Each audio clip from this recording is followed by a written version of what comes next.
Hello everybody, and welcome back to the building of this David Boddington Cirrus Moth. What we have here is one of the tail surfaces, and I've primed it in white. The reason for that I'll tell you in a moment. So it's obviously time to add a bit of colour to this model. The covering I've used is a natural clear coverall, which it was lovely to use. Unfortunately it's no longer available as far as I know. But it needs colour adding, and the colour scheme that I'm going to go with is a silver and blue, and to do that I'm going to use a Vallejo paint, and within the paints that they produce this premium range, which I believe is fuel proof. Now if that's the case, it's a game changer for me at least. This is described as silver. When I tested the silver just with the brush rather than spraying it, I found that the coverage, well, it was transparent. So I've added a white background with this primer. That was a nightmare because the rattle can was awful. I wish I'd just sprayed it straight from the airbrush. Anyway, I hope that the white background will bounce the light back through this aluminium finish. So without further ado, let's get some in the spray cup and give it a try. Here we go then.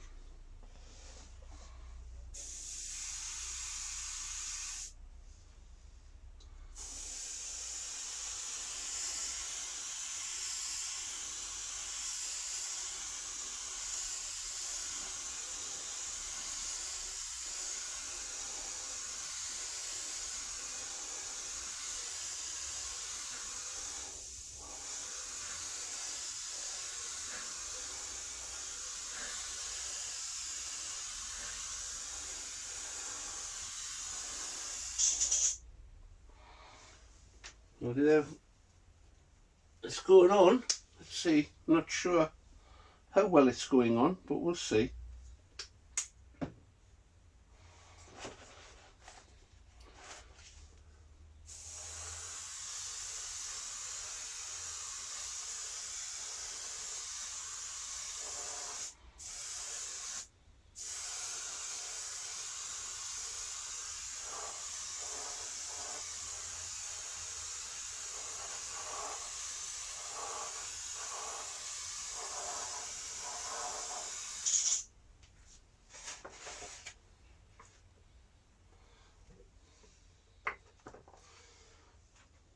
Not sure that I would really describe that as silver. Oh well, we'll see how it looks when it's all painted on.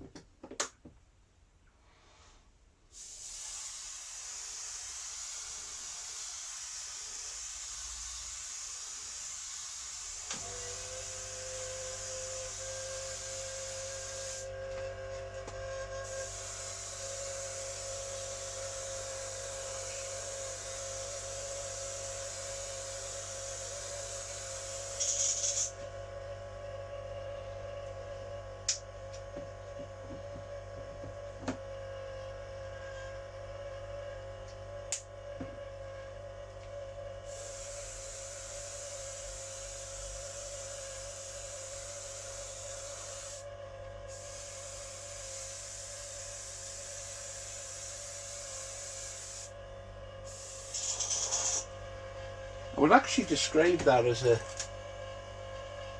as almost a grey silver. And actually I think it's going to look really good. I was worried it would look too shiny, but we'll see. I'll let that dry and we'll see how it goes.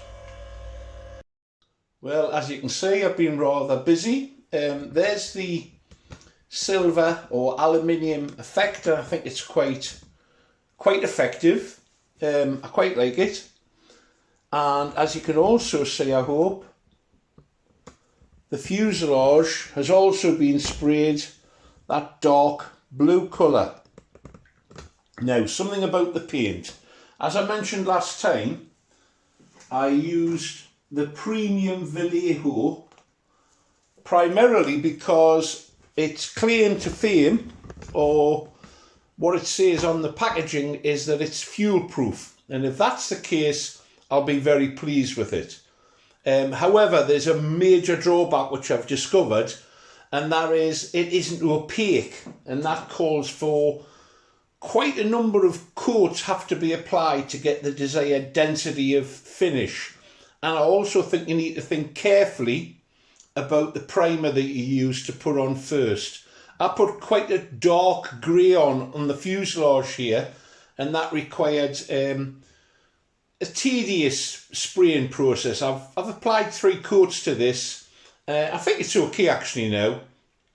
I hope it shows up as okay. It's a dark blue. I think it'll be really nice when it's in the air.